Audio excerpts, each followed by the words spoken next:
उद्यमिता, निवेश एवं विकास को प्रोत्साहित करने के लिए राज्य सरकार प्रोसीजरल सरलता व पारदर्शिता के लिए प्रतिबद्ध है। इसको ध्यान में रखते हुए एमनेस्टी योजनाएं प्रस्तावित की जा रही हैं, जो 31 जुलाई 2024 तक प्रभावी रहेंगी। वैट एमनेस्टी, अंतर्राज्यीय बिक्री के प्रकरणों, लंबित विवादित प्रकरणों तथा केवल ब्याज की मांग वाले प्रकरणों में बकाया राशि का 10 से 20% जमा करवाने पर शेष राशि माफ की जाएगी। Stamp duty amnesty, stamp duty की मांग के प्रकरणों में ब्याज एवं पेनल्टी की 100% छूट दिया जाना प्रस्तावित है। ट्रांसपोर्ट एमनेस्टी, वाहन स्वामियों को राहत प्रदान करने हेतु एमनेस्टी योजनाएं प्रस्तावित है, जो इस प्रकार है। टैक्स एमनेस्टी, नष्ट हो चुके वाहनों पर नष्ट होने की दिनांक के बाद के समस्त कर एवं उस कर पर देय पेनल्टी ब्याज की छूट प्रदान की जाएगी। नष्ट हो चुके वाहनों के अतिरिक्त अन्य वाहनों पर 31 मार्च 2023 तक के बकाया कर जमा कराने पर देय पेनल्टी ब्याज की छूट प्रदान की जाएगी।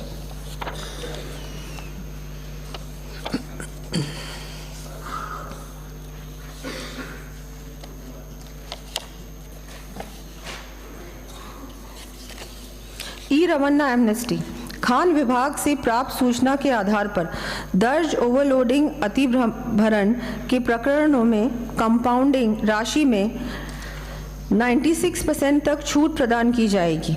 End of life vehicles amnesty, पंजीकृत वाहन स्क्रैपिंग सुविधा केंद्र पर 1 वर्ष तक स्क्रैप करवाए जाने वाले एंड ऑफ लाइफ व्हीकल्स का स्क्रैप किया जाने तक बकाया कर को एकमुश्त जमा कराने पर देय पेनल्टी ब्याज में छूट प्रदान की जाएगी। एनर्जी एमनेस्टी, 31 मार्च 2023 से पूर्व कटे हुए कनेक्शन वाले कृषि विद्युत उपभोक्ताओं द्वारा मूल बकाया राशि 6 बाय-मंथली किश्तों में जमा कराने व कृषि श्रेणी के अतिरिक्त अन्य श्रेणी के उपभोक्ताओं द्वारा संपूर्ण मूल बकाया राशि एकमुश्त जमा कराने पर उनकी समस्त ब्याज एवं पेनल्टी राशि माफ की जाएगी।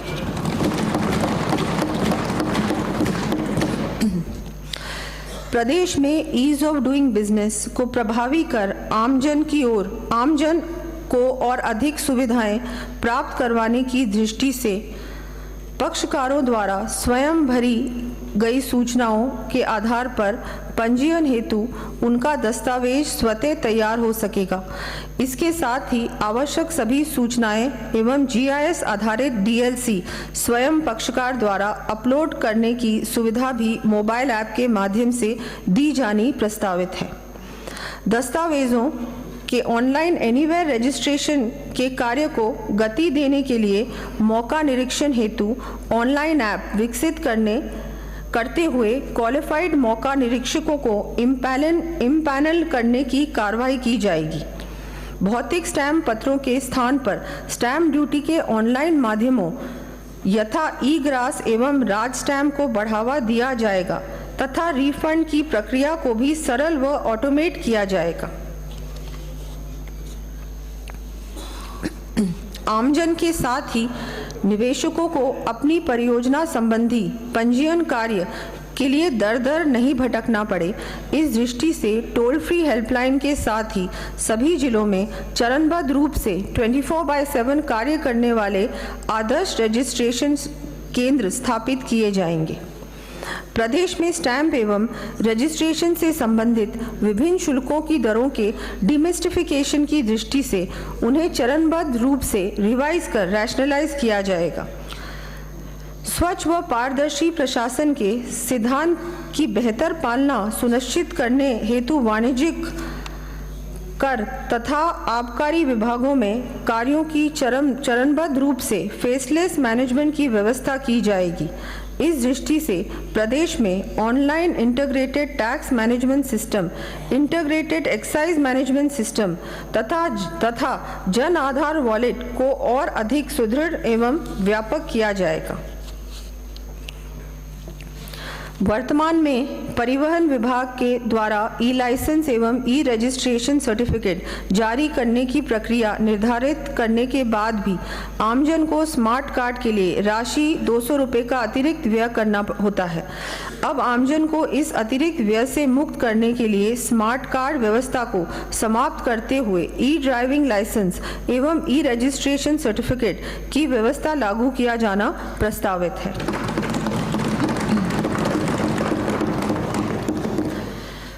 वाहन स्वामियों के वाहनों के फिटनेस टेस्ट की सुविधा को सुगम करने के लिए अपने पंजीकरण के जिले में ही फिटनेस करवाए जाने की बाध्यता को समाप्त कर एनीवेयर फिटनेस टेस्ट की व्यवस्था लागू की जानी प्रस्तावित है।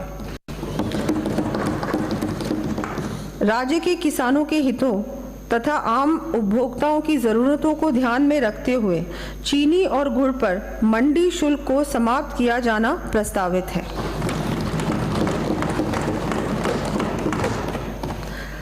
प्रदेश में गत सरकार द्वारा 19 नवंबर 2019 को पुनः भूमि पर लैंड टैक्स लगाने के कारण प्रदेश के उद्यमियों तथा निवेशकों को हुई कानूनी एवं वित्तीय समस्याओं का समाधान करने एवं उन्हें राहत देने की दृष्टि से मैं लैंड टैक्स समाप्त करने की घोषणा करती हूँ।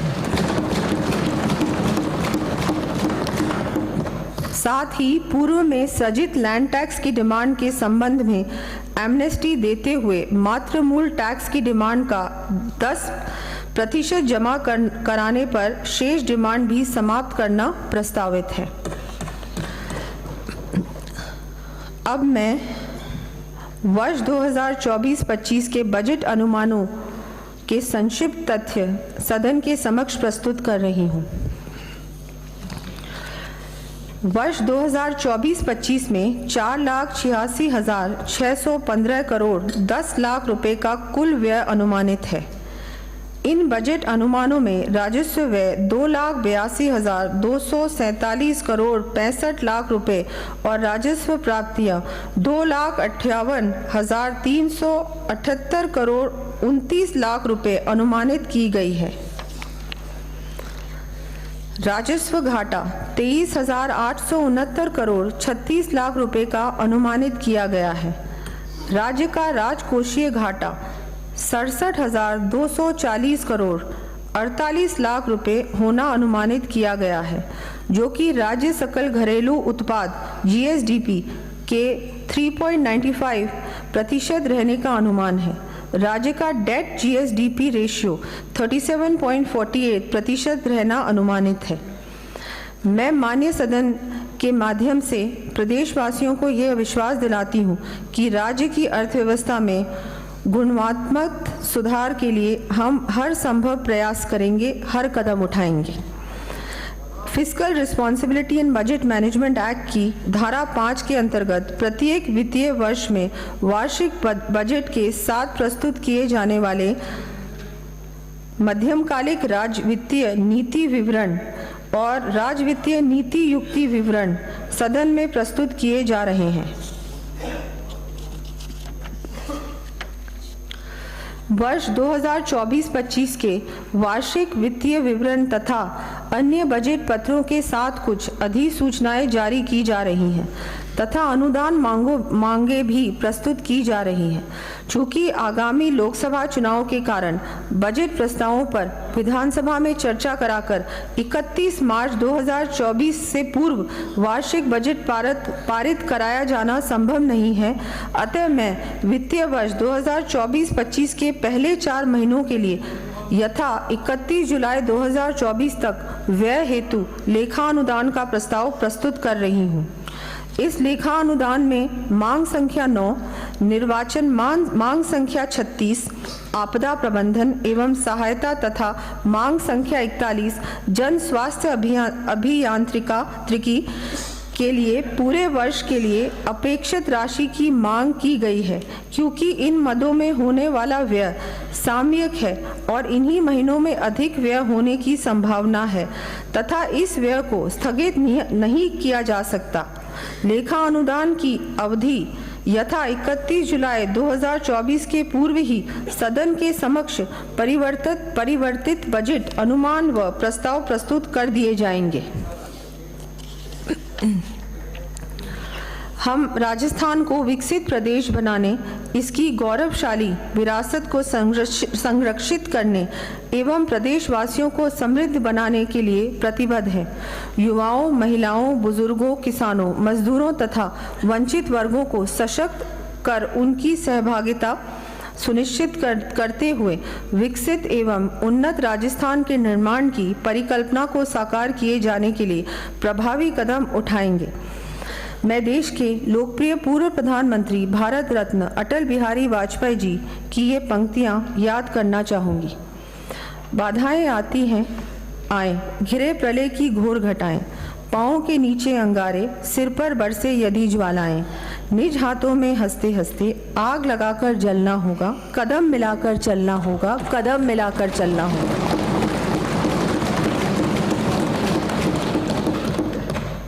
अब मैं लेखा अनुदान प्रस्तावों को स्वीकृत करने के अनुरोध के साथ माननीय सदन के समक्ष अनुमोदनार्थ प्रस्तुत करती हूँ। जय हिंद, जय श्री राम।